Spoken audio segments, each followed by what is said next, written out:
This week, our continuing coverage of the 2016 Lake Havasu Songwriters Festival. Drake demos the next big thing from the gang at Munchkin. If there's something strange in your neighborhood, who are you going to call? Somebody with a VR rig. Mike and Drake discuss Star Trek Axanar and one possible reason why CBS Paramount went after them so damn hard. And sure, Captain America issue number 2 explains it all. All this and more on this week's Hava Geek Cast. It's Sunday morning, July 3rd, the day before the Day of Independence. I'm Mike Woodard, and this guy right over here, for lack of a better term, we call him Drake Finney. Yes, we do, and I'm glad we have that lack of a better term, because I'd really wonder what we'd call me. I'd leave it up. I know what some people want to call me. I'd leave it up to the best wife ever. Then that depends on if I've done dishes or not. It's a beautiful day down here. We are rolling into the 4th of July weekend. Yesterday, the world's greatest family, the world's greatest wife, and I finally pulled a stand-up pool out of the garage, and with the help of a young gentleman by the name of Marcus, who's been hanging out with my eldest daughter. Like he does. Like he does. Hey, he's a good guy, too. I can't complain. He's a really good guy. If you approve, then I'm not going to. Oh, no, you still have to still, come down and shake him a little bit. Marcus, we've got our eyes on you, buddy. Yeah, but he jumped right in. We put the pool up in a matter of a couple hours, patched a hole. He even ran to get the patch kit. And filling up with water today. We'll see what happens tonight. Very cool. So, Songwriter Festival, where do we stand with that? I noticed we didn't stream anything last week. Nope, the auditions are officially over. If you want to know more about the Songwriters 2016 Festival, you can check out their website at www.artslakehavasu.com. That's going to give you ticket information right now. They've got general admission tickets at $20, children at $10, VIP at $50. But it is important to remember that all of these ticket sales, every dollar from the ticket sales, goes right back to the arts and community in the school.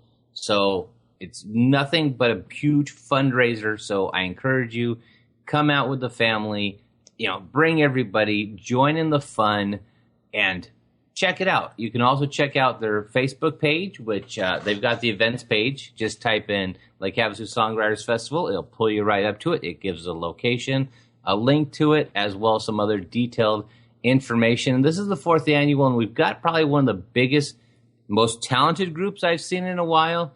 And, hey, we're already up to the winner. The grand prize winners are going to walk away with $10,000 in cash and prizes, which has been all donated by sponsors and giveaways. So, it's one of the great things. It's going to raise great awareness for the arts in the schools, which definitely need the help, and also put some musicians hopefully on the map.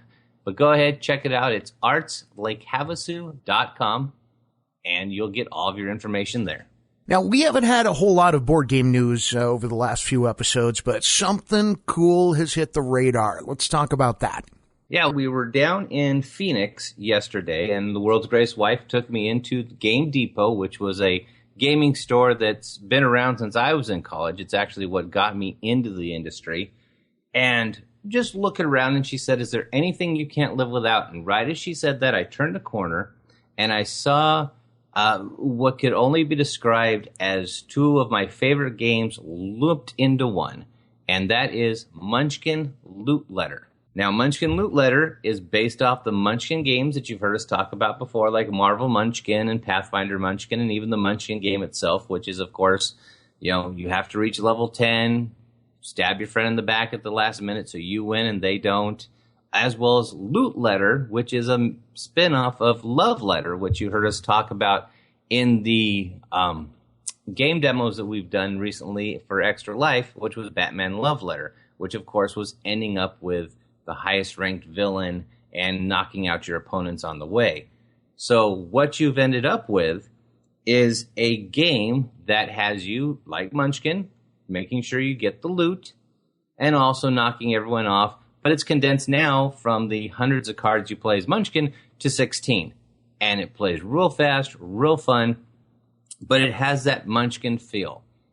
Basis of it, you're in the dungeon, you're going for the loot or the biggest monster you have. Meanwhile, your friends are trying to steal it from you. In comparison, Batman had the wonderful Batman logo tokens that everyone loved to get.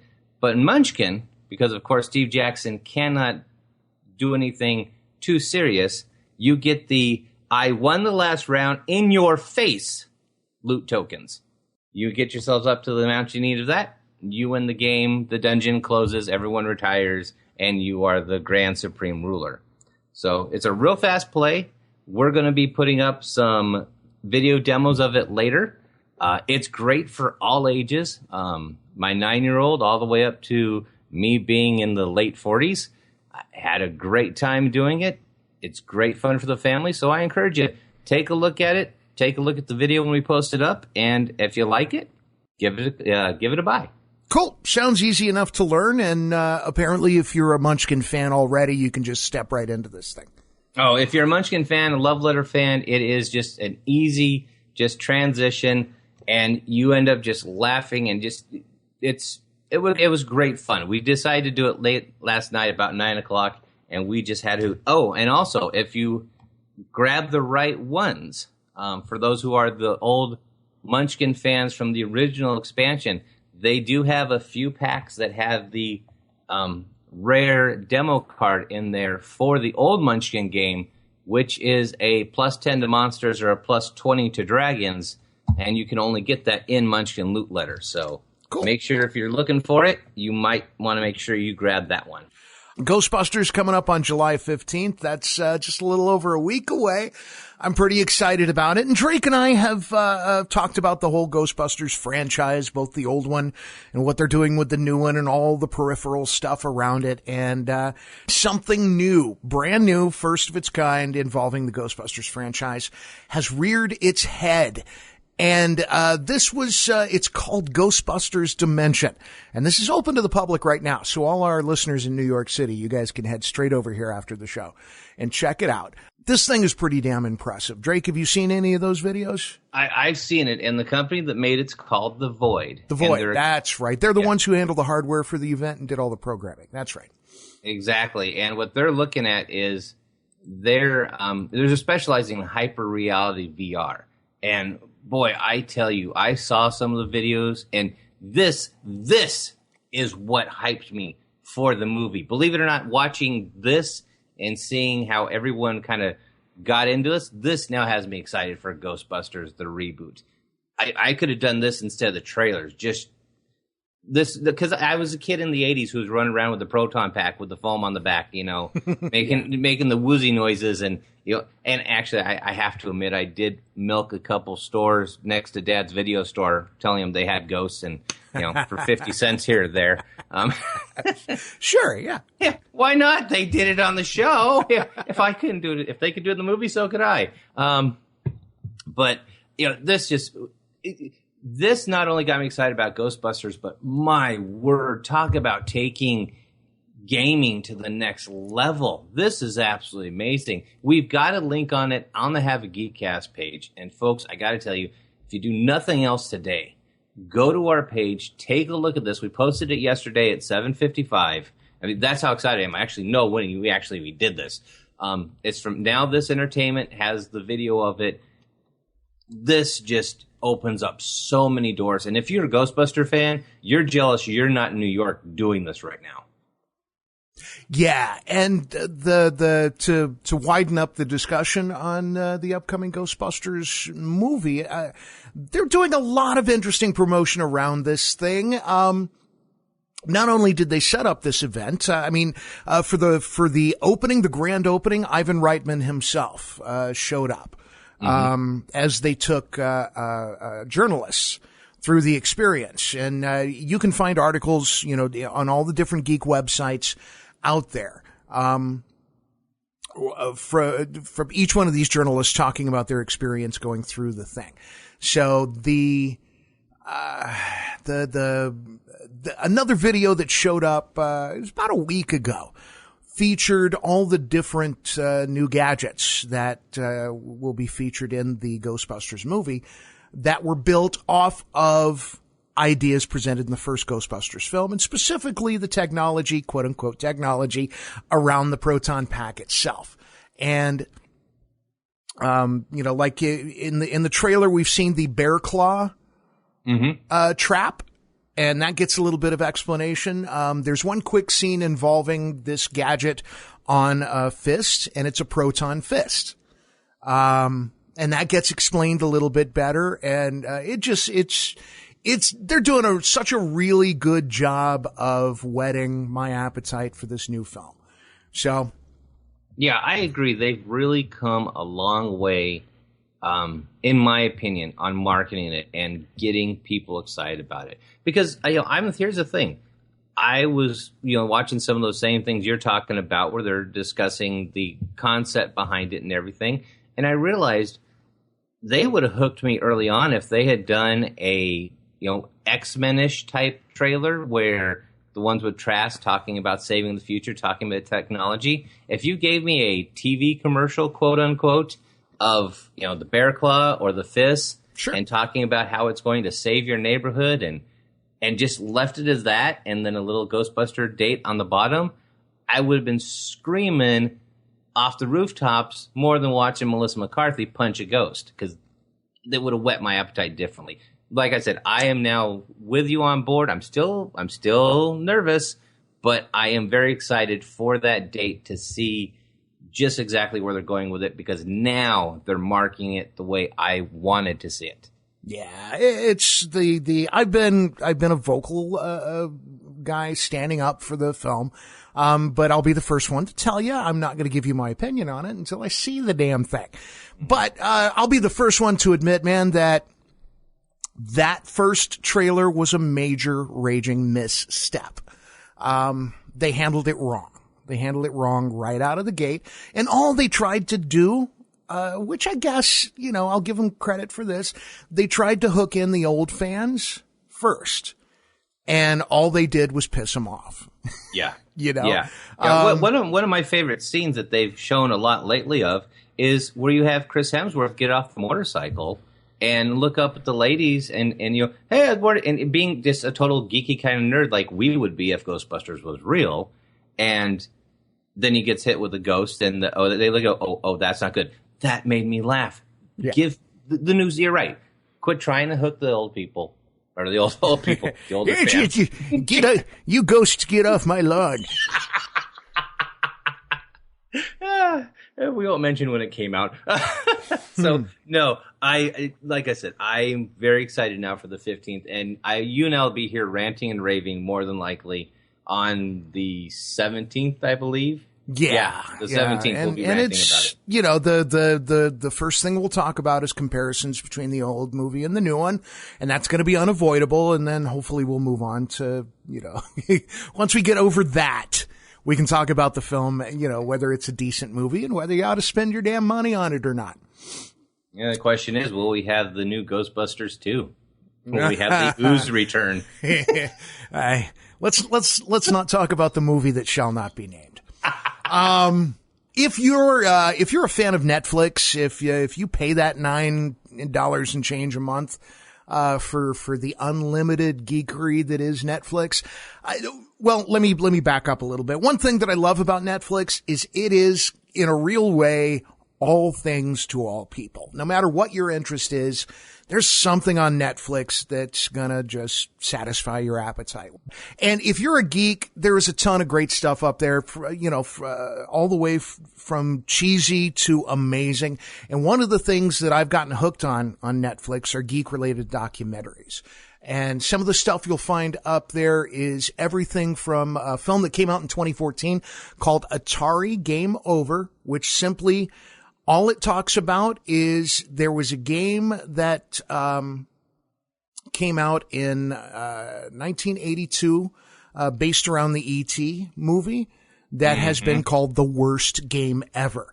I owned it. Yeah, and an archaeological dig grew up around this dump, which dumped a few thousand copies of that game, and it turned into a thing. And you'd think that would make a lousy documentary. It's amazing. Watch it. It's called Atari Game Over. If you're into old school, console gaming, Mm-hmm. That's the stuff to get into. In the same arena, there's something called Indie Game the Movie, talking about independent game development. If you're into 3D printing, there's a great film called Print the Legend. Let's see, what else is on there? Trek Nation, if you're a Trek fan, Trekkie or Trekker, whatever you decide to call yourself, this talks about Trek fandom. And there's a ton of Trek fandom movies out there. This is one of the better ones. What else is up there right now? If you're a musician or a music geek of any kind, there's a movie called I Dream of Wires, released around 2014, and it talks about two musicians who invented the modular synthesizer. And this is way back in the 1960s. So watching that technology develop over time and how it's been used in the music industry, just amazing stuff. And I could go on and on and on. There are tons and tons of these documentaries out there. But the reason that I digress a little bit, and then we're going to get back into Ghostbusters, is because there is a new documentary hitting the shelves. Hang on, let's see. I don't know that it's available right now, but it's based around the release date of Ghostbusters. So somewhere in the middle of July. This film, July 15th. Yeah, this film is called Ghost Head, or Ghost Heads. And, okay, it's going to launch on the 15th, just like the movie. And it's just built up around Ghostbusters fandom. So if you're a Ghostbusters fan and want to dig a little deeper into the history of the movie, this thing is for you. There's an article over on Variety.com. And we'll post a link to it on our Facebook website as well. Yeah, we actually already have that up, and from the reviews I've read, it's got a lot of good things that just talk about the fandom, but also about a lot of how the fans believe the franchise message about friendship, teamwork, and doing good for the common person is the underlining thing, which, Ghost Rider, not Ghost Rider, oops, letting other geekness come out. Ghostbusters does do that. And, for those who don't know it, and our listeners in the Phoenix area, there actually is an Arizona Ghostbusters, I guess you'd say not cosplay group, but they all dress up as Ghostbusters. And what they do is they do charity events and they do fundraisers and walks. So, if you are a Ghostbuster fan in the Phoenix area, give a look up. They're called Arizona Ghostbusters. Join up with them. They do a lot of good for the community out there. Yeah, and two of the guys behind this particular documentary, one of the guys who produced a documentary called Back in Time, which covers the Back to the Future fandom, and Adam F. Goldberg. He's a producer, writer for the Goldbergs. It's an ABC TV show about family in the 80s, which I love that thing to death. So anyway, it's called Ghost Heads, and it'll be released on Netflix around the same time as the new Ghostbusters movie. All right, getting on along. Okay, so last episode, we talked to you about a mandate, an edict, an unreasonable set of rules laid down by the gang at CBS and Paramount. We like to call them the Star Trek Nazis. And this thing basically squashes any possibility of a major Star Trek fan undertaking in the future. And when it comes down to it, even if you follow every one of these rules to the letter in producing your Star Trek fan production, that's still no guarantee that they won't try and sue you. Right. It's just simply a set of guidelines they produce because people have been asking for it. They made no attempt to be reasonable about it, and every one of those rules does nothing more than keep fans from doing the amazing kind of work they've done in the past. And I just recently stumbled across a piece of information that explains a little bit to me. It doesn't excuse some of what CBS and Paramount have done since Axanar reared its head, but it explains what it is they're trying to do. And the thing that I found out is that CBS and Paramount, and this is old news. This is just simply setting up what I'm about to tell you. But okay. CBS and Paramount are suing the Axanar Productions company to keep them from making Star Trek Axanar, saying that It's based on characters and elements of a protected Star Trek franchise, and it's a copyright issue. And they're suing for copyright infringement. And not only does the suit cover Axanar, it also covers the prequel film Prelude to Axanar, which they used to kick off the crowdfunding efforts. And then everything that's gone on. Now, since that crowdfunding project kicked off, Axanar Productions have raised $1.3 million. And that's unprecedented. No Star Trek fan production has ever managed to put that amount of money together. And from what I understand, every dollar of that $1.3 million came from fans, came strictly from that crowdfunding project. Now, what Axanar Productions has done is use that money to set up Axanar Productions, which is a full-on production studio intended to create Axanar as its first in a long series of films, some of which will have nothing to do with Star Trek. And that's where things began to make a whole lot of sense to me. What Axanar has effectively done is used the Star Trek intellectual property to kick off its business model. Yes. And any dollar in profit that it makes from this point forward is because of that effort. And now I can totally see Paramount and CBS going, okay, oh hell no. Yes, exactly. Now it makes a little more sense to me. Yeah, and when you look at it under that angle, and yes, I still love the production. It was great. I would have loved to have seen it finished. You cannot, and I've learned this multiple times in many adventures that I've done, and kind of wanted to be a part of. Mm-hmm. You cannot, in any way, shape, or form, take someone's intellectual property, turn around, spin it, and then start your own company off of their groundwork. You can't do it. Yeah. It's not, and it's not a good thing. Yeah. And it's the one thing that Axanar Productions has done that no other fan film has done. No.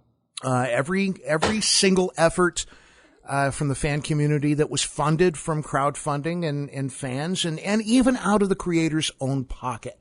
Matter of fact, the first fan film that I ever got really hooked on and watched as a series was called Star Trek, the New Voyages. My brain. In any case, it's easily found out there. Just search Star Trek Voyages fan film. Exactly. And all it is a continuation of the original series if it hadn't been canceled. What this guy wanted to do was make a series of Star Trek episodes, 40-minute episodes with commercial breaks and everything, that would simply move on to finish that first 5-year mission.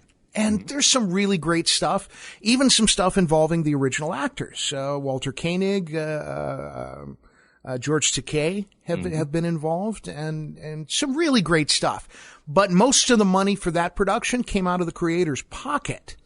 Right. And friends of his. He didn't even really ask for crowdfunding or fan money until way, way late into the game.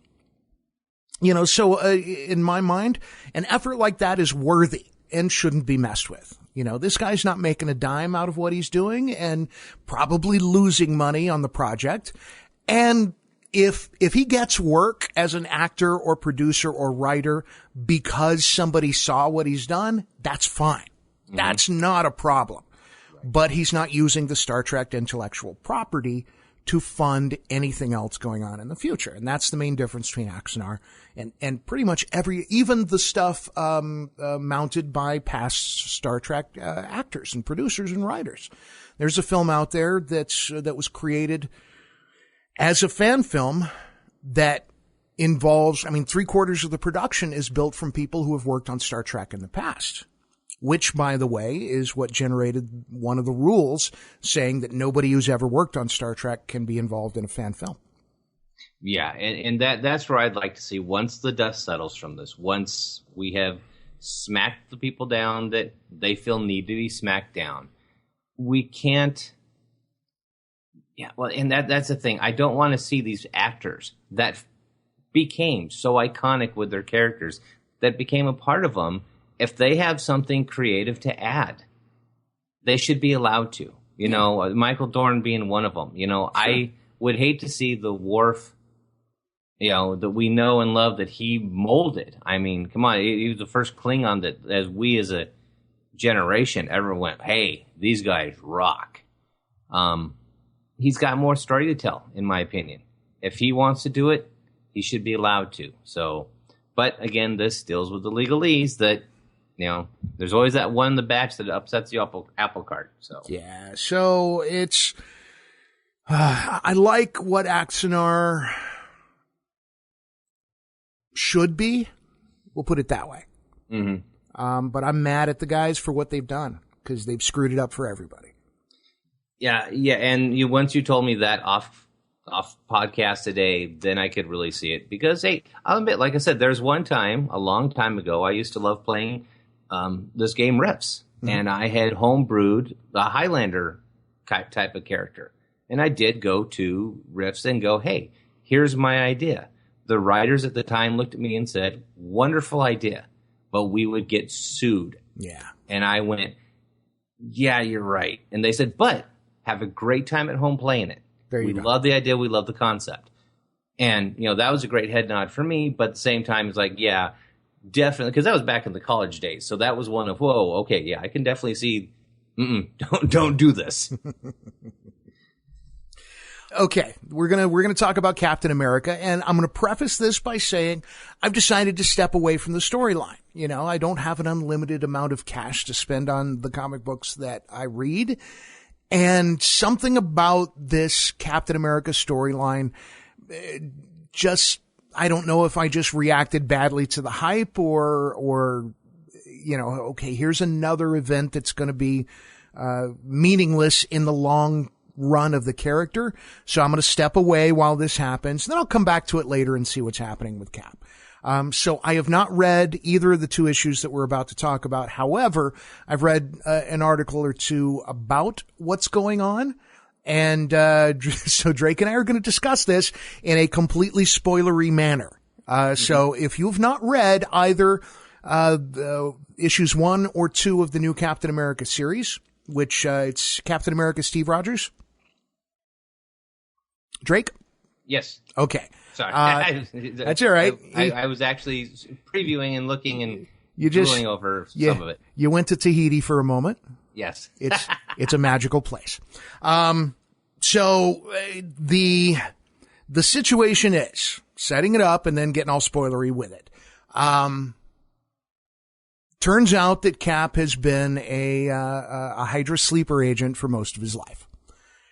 And once the end of issue number 1, you know, once that little twist hit, the internet lost its mind. You had guys burning issues of Captain America, Steve Rogers number 1 and shooting video of it. And oh yeah, you know, people declaring I'll never read another Marvel comic book again for as long as I live. And, you know, the internet is prone to hyperbole, and there's nothing we can do about that. Trolls are going to be trolls. Haters are going to be haters. And while I'm not saying I'm any better than anybody else, while I disagreed with the storyline as strongly as I possibly could, there's no way I'm going to step away from Steve for good. I'll come back and, you know, once everything resets, you know, so. Well, and issue number 2 comes out and explains it all. And I'll throw it over to Drake for this. Yeah. And in issue number 2, that's where we had the reset. And I don't know. I'm honestly thinking that maybe they reacted too quickly and pulled away from what they did. Because seeing where they went, I could have gone 4, 5, 6 issues, you know, maybe 12 with it like this, or even getting us hints of what it is. And what it came down to was that Steve's memories of the indoctrination of going into Hydra were implanted by Kobik, which is a sentient cosmic cube that became a girl. And Kobik is under the influence of the Red Skull. Dun, dun, dun! Exactly. So there it is. There's the big swerve. And like I said, if you had given me this and then had him still kind of dealing with betraying people, because I did the quick speed read and all that, and they gave it to us, and it's it's exactly what Stan Lee said when they went to him and said, "What do you think about this?" And Stan said, "People are reading. People are more now excited about Captain America again. They're talking about it." On his 75th year anniversary, they had to do something big. Yeah. Now going from 1, the reveal, to 2, here's the reason why. I could have, like I said, I could have gone most of the year with it. At the end of the 75th year, had the big reveal, had the big, okay, he's not. Build it up. Make us start to, just like they did with Ward on Agents of S.H.I.E.L.D. I mean, my God, how many times did we want to rip that guy's, body apart for those betrayals? Sure. So, so yes, Red Skull is back. That's the big reveal, which, Red Skull always comes back. We just might as well, admit that just as much as Cap's always going to be there, Red Skull's going to be there. And now we have it that they're all memories that were implanted by Kobik. Yeah, and there's a large group of individuals on the internet calling shenanigans for something that you touch base on, which is Marvel is being accused of digging in its heels and backpedaling. Monitoring the reaction to Cap in that first issue and then making some script adjustments and some changes to wrap up the storyline sooner than they might have otherwise.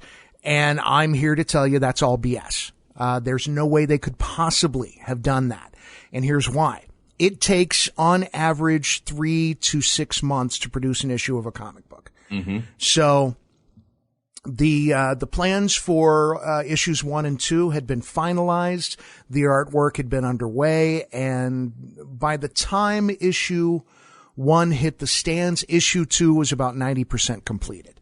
So they didn't have time to backpedal. So what they're presenting is what they intended to do all along. And I think at most they knew, okay, this is something that we're not going to be able to extend very long. We're not going to be able to run, 12 full issues or more, like they did with the Superior Spider-Man storyline, which is kind of similar in that they took the Spider-Man character and inhabited that character with the personality and mind of a bad guy.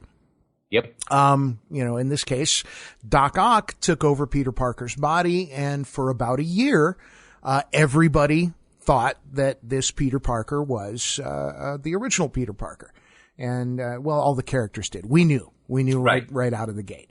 And it was a storyline I hated, but I stuck with it. And about 3 issues in, I was on board with both feet. But that's another subject. Point being, I think Marvel knew that, okay, if we do this to Cap, there's no way people are going to sit with him being a bad guy for real.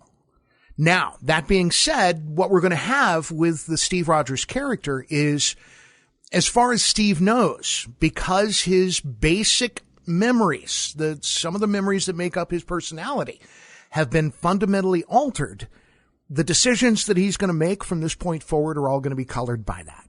Mm-hmm. So this is Steve Rogers, and he's not being his personality has not been altered as much as I don't think I have the language for what it is that I'm trying to say here. The bottom line is, what we have to keep in mind is that this version of Hydra that he's loyal to is an idealized version of Hydra. So everything that makes Steve a good man is still in there. But he doesn't know now who exactly the Red Skull is, or rather the kind of man that the Red Skull is. He doesn't understand the depths of evil that the Red Skull represents. So his loyalty to Hydra, and by extension the Red Skull,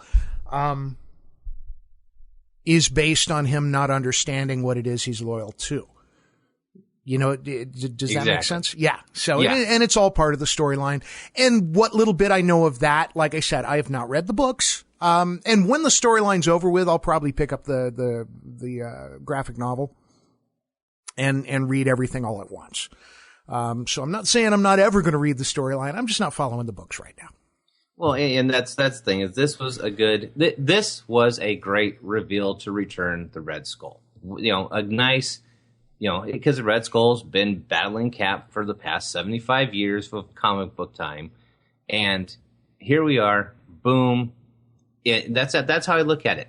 The anniversary of this wasn't turning him evil, Hydra, all that. It was giving a major bad guy, a major player, a way to return and to do it with a big impact. So I'm looking forward to, like I said, how the rest of them are and how the rest of them build up. But as we said a few episodes ago, we had already gotten the preview of issue 5, which had him smacking around Hydra agents, which I said, this isn't going to hang on. If he's beating down Hydra agents, obviously there's a reason. Yeah. So, All right. Yes, everyone can relax. Everyone can now pick up the ashes from Captain America 1, Steve Rogers, and now kick yourself for burning it. Well, you know what? If enough people destroyed issues of the book, that might be one comic book that's actually worth something to collect. And that's what's going to bite people in the hindquarters. It's going to be someone's going to sit there, and there's going to be, 3 generations from now, someone looking at Granddaddy on YouTube virtual reality going, Grandpa, why did you do that?